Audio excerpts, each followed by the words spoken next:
दोस्तों, आज के इस वीडियो में हम सीधे मुद्दे पर आते हैं, जो सवाल हर निवेशक के दिमाग में। तेल गिर रहा है क्या सोना चांदी फिर गिरेंगे या फिर अचानक उछाल आएगा? और सबसे बड़ा ट्विस्ट, क्या डोनाल्ड ट्रंप फिर से पर्दे के पीछे कोई गेम खेल रहे हैं? दुनिया इस वक्त एक बड़े मोड़ पर खड़ी है दोस्तों, जहां जियोपॉलिटिक्स और कमोडिटी मार्केट एक दूसरे के साथ शतरंज खेल रहे हैं। और इस खेल की सबसे बड़ी गोटी बन चुके हैं सोना और चांदी, क्योंकि आज के हालात जो बन रहे हैं वो साधारण नहीं बल्कि बेहद जटिल और खतरनाक संकेत दे रहे हैं। एक तरफ खबर आ रही है कि अमेरिका और ईरान के बीच संभावित शांति वार्ता हो सकती है, दूसरी तरफ तेल की कीमतों में अचानक गिरावट देखने को मिल रही है, और तीसरी तरफ सोना चांदी में एक अजीब सा कंफ्यूजन बना हुआ है कि आखिर ये गिरेंगे या फिर तेजी से भागेंगे।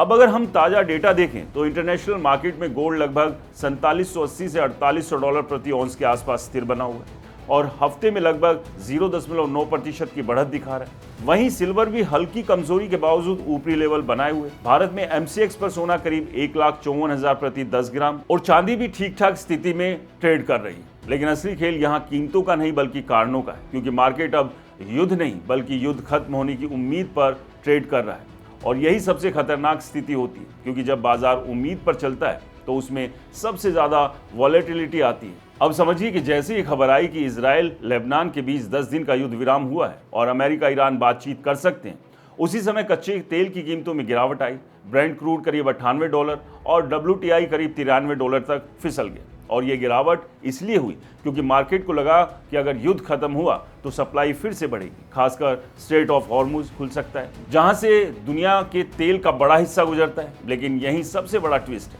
अगर तेल गिरता है तो सामान्य तौर पर सोना भी गिरना चाहिए, क्योंकि तेल गिरने का मतलब है महंगाई कम होना, और जब महंगाई कम होती है तो सोने की मांग घटती है। लेकिन इस बार ऐसा सीधा गणित काम नहीं कर रहा, क्योंकि यहाँ पर एक साथ कई फैक्टर काम कर रहे हैं। पहला फैक्टर है सेफ हेवन डिमांड, यानी निवेशक अभी भी डर में है कि शांति वार्ता फेल भी हो सकती है, इसलिए वो सोने को पूरी तरह छोड़ नहीं रहे।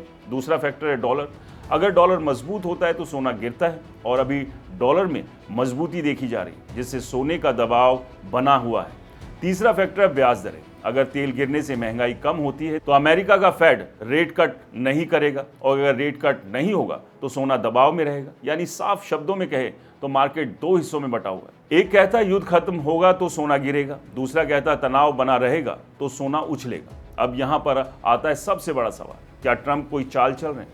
देखिए, रिपोर्ट्स के मुताबिक ट्रंप ने खुद संकेत दिए कि ईरान के साथ बातचीत हो सकती है, लेकिन याद रखिए यही ट्रंप पहले भी अचानक फैसले बदलने के लिए जाने जाते हैं, और इस बार भी कई एक्सपर्ट्स मान रहे हैं कि ये नेगोशिएशन गेम हो सकता है, यानी पहले तनाव बढ़ाओ फिर शांति की बात, ताकि बाजार में उतार चढ़ाव बना रहे और अमेरिका को रणनीतिक फायदा मिले। क्योंकि अगर आप पिछले एक महीने का डेटा देखें तो साफ दिखता है कि जैसे ही युद्ध बढ़ा तेल 50% तक उछल गया, और जैसे ही शांति की खबर आई तेल गिर गया। और इसी उतार चढ़ाव के बीच बड़े फंड्स ने भारी कमाई की। यही कारण है कि कुछ एनालिस्ट इसे मैनेज्ड वॉलेटिलिटी भी कह रहे हैं। अब सवाल ये है कि आगे क्या होगा, तो इसका जवाब सीधा नहीं है, लेकिन संकेत साफ है। अगर वीकेंड पर अमेरिका ईरान बातचीत आगे बढ़ती है और कोई ठोस समझौता दिखता है तो सबसे पहले तेल और नीचे जाएगा, और उसके बाद सोने चांदी में भी शॉर्ट टर्म गिरावट आ सकती है।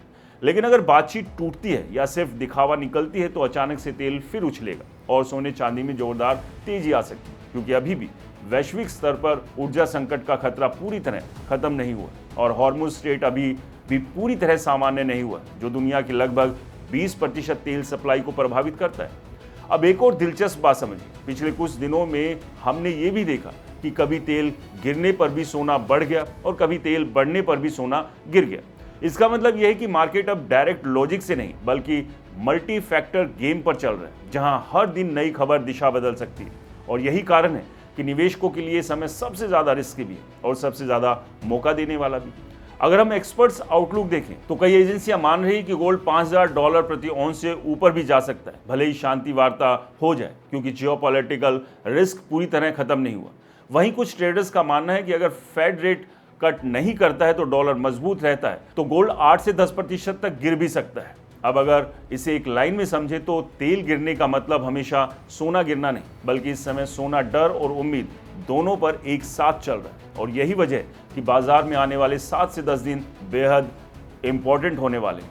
अब बात करते हैं छोटे निवेशकों की। अगर आप शॉर्ट टर्म ट्रेडर हैं तो आपको हर खबर पर नजर रखनी होगी, क्योंकि एक बयान भी बाजार को 2 से 3% तक हिला सकता है। और अगर आप लॉन्ग टर्म निवेशक हैं तो अभी भी गोल्ड एक मजबूत हेज बना हुआ है, क्योंकि दुनिया में अनिश्चितता खत्म नहीं। अब अंत में सबसे बड़ा निष्कर्ष, इस वक्त बाजार में असली सवाल ये नहीं कि सोना बढ़ेगा या गिरेगा, बल्कि ये है कि किस खबर के बाद क्या होगा। और यही वजह है कि ट्रंप, ईरान और तेल, ये तीनों मिलकर आने वाले दिनों में सोने चांदी की दिशा तय करेंगे। और अगर आप सही समय पर सही फैसला लेते हैं तो ये वॉलेटिलिटी आपके लिए सबसे बड़ा मौका भी बन सकती है। दोस्तों, इस पूरे मुद्दे पर आपकी क्या राय है, हमें कमेंट्स कर ज़रूर बताएं। वीडियो पसंद आए तो इसे लाइक करें, शेयर करें, हमारे चैनल को सब्सक्राइब और फॉलो करना बिल्कुल ना भूलें। और हाँ दोस्तों, ये वीडियो एजुकेशन और नॉलेज पर्पज़ के लिए, यहाँ निवेश की सलाह बिल्कुल नहीं है। नमस्कार।